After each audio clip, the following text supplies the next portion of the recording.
Why did you kill Why did her? you kill? I kidnapped her, like I told you. You're gonna give doctor a chance to She was pass. trying to escape. So she already seen my Where did you face, so I kidnap her don't from? She know you before? no. Where did you kidnap her from? I brought her here Where did you carry her from? from that gas station side. That station where you carry her. Yes, sir. How did you get her contact? I met her You met her at where? and she was going home towards that side, but I don't really know where her house is. Okay. You lure her to this side. As a teenager growing up, most of us can't wait to fall in love and feel loved. Some of this love has actually led some people to an early grave, and that was the case of Damilola, who fell into the hands of a wrong love interest.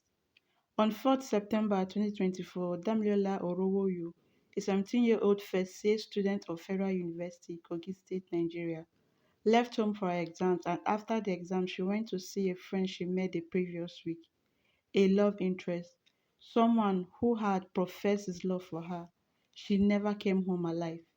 What could be the cause of Damilola's death? This is what we'll be discussing on today's episode of Tales by Stella. My name is Stella. Welcome to my channel.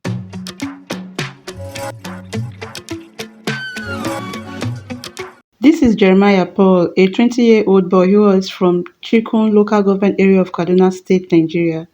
He has a friend named Barnabas Olubenga. One day, while browsing through TikTok, they came across a native doctor on TikTok and copied his number. Jeremiah and Barnabas have something in common. They wanted to make money in a twinkle of an eye and certainly not through hard work. They then went ahead to chat the native doctor up and requested for a soap. Probably the native doctor must have advertised of this said soap in his TikTok video. They had to travel to Ibadan to meet the native doctor, and while on transit, they stopped over at a friend's house by name Ayomide Ajayi at Lokoja because they did not have money to lodge in a hotel before heading over to Ibadan. Ayomide Ajayi is a 19-year-old 300 level student in the Department of Microbiology from the Federal University, Lokoja, Kogi State, Nigeria. Jeremiah and Barnabas stayed for some days at Ayomide's house before traveling to Ibadan. When they got to Ibadan, Barnabas was given a soap. He said his own soap was for cleansing and he was instructed never to go outside in the night whenever he uses the soap to avoid seeing any woman or smoke. He was hoping to be rich within 1 week of using the soap, but he never became rich. Jeremiah, on the other hand, needed something better than that of his friend, and he was asked to bring human parts. He traveled back with his friend while contemplating on how to achieve his assignment. They also had to stop over at Lokoja and stayed with that same friend they earlier stayed with by name Ayomide. As they explained to him, they needed to gather some money to enable them travel back to Kaduna as they were out of cash. As a good friend, Ayomide agreed to accommodate them again and was the one feeding them pending when they could source for money and go back to Kaduna. It is unknown if Ayomide knew of his friend's plan. On 4th September 2024, Damilola OROWOYO, a 17-year-old first-year student of Federal University, Kogi State, Nigeria, had planned to meet up with Jeremiah, who had professed his love for her, that day after her exams. She met with Jeremiah, whom she met on Sunday the previous week. Take note that Jeremiah already had it in mind to use Damilola for rituals. Jeremiah offered Damilola a drink. Before offering her the drink, he sipped it first so that Damilola would not suspect anything. Unknown to Damilola, the carbonated drink, Sprite in particular, was spiked with a sedative. When she drank it, Jeremiah told her they should go to his house, and on their way, when he noticed that the drink had started having effect on her, he took her to an uncompleted building close to his house and took her life. He took the clothes she was wearing and tied her legs and neck, dragged her to a nearby bush where he dismembered her body.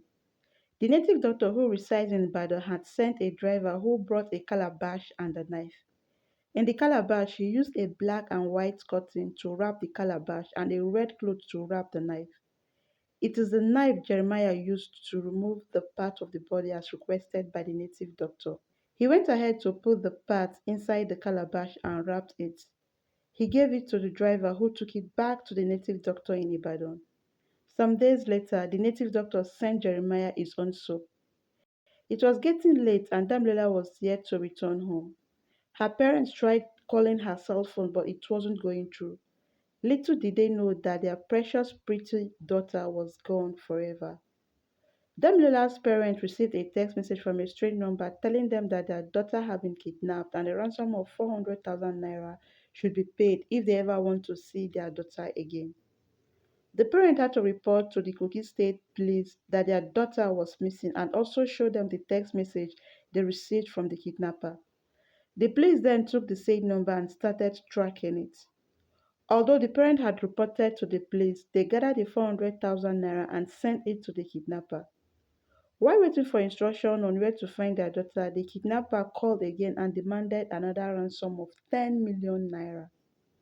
On Wednesday, September 11, 2024, the police were able to track down the kidnapper's number at a location called Falele behind NNPC filling station. When the police got confirmation of the kidnapper's location, they swooped in and made some arrests. The people arrested include 20-year-old Jeremiah Paul, who is the main suspect, and three other accomplices named Barnabas Oluboyinga, Ayomide Ajayi, and Emmanuel Otitoju. They were all arrested and taken to the police station for interrogations. During the interrogation, Jeremiah Paul confessed to the crime and led them to the place Damilola was buried. For Barnabas Oluboyinga, he said his own soap was for cleansing and was not aware that Paul wanted to use Damilola for rituals. Ayomide, the person who accommodated Jeremiah and Barnabas, said he was at a game shop when Barnabas called him to say that he's in Lokoja and is planning to travel to Ibadan and requested to stay in his place for a while before continuing the journey, and that Barnabas came along with his friend Jeremiah, whom he traveled with to Ibadan. They came back together and told him of their plan to travel to Kaduna, but they don't have money and begged to stay in his place pending when they have the money to travel. Since then, he has been the one feeding them and had no knowledge of the kidnap or taking Damilola's life. He also said before they were arrested, Jeremiah and his friend told him that they cashed out 400,000 naira, which they used to buy phone and food. Emmanuel Otitoju, aged 24 years, who is a 100-level student in the Department of Sociology, Federal University, Lokoja, Nigeria, denied his involvement in the crime. He said when he met Damilola, she told him she had misunderstanding with her boyfriend and he encouraged her to settle with him and also didn't want to date her because of her age. He also said him and Jeremiah stay in same compound and are neighbors and was not aware that Jeremiah was planning to use Damilola for rituals. Wow. In all of this is just a very sad story. We should all be mindful of the kind of friends we keep. In this situation, even if Ayomide and Emmanuel is actually telling the truth, it will be very hard to believe them. We should pray and not allow our kindness put us in trouble in Jesus' mighty name. Amen. What is your thought on this matter? Feel free to express yourself on the comment section. Don't forget to subscribe, give me a thumbs up, and share my videos. Thank you.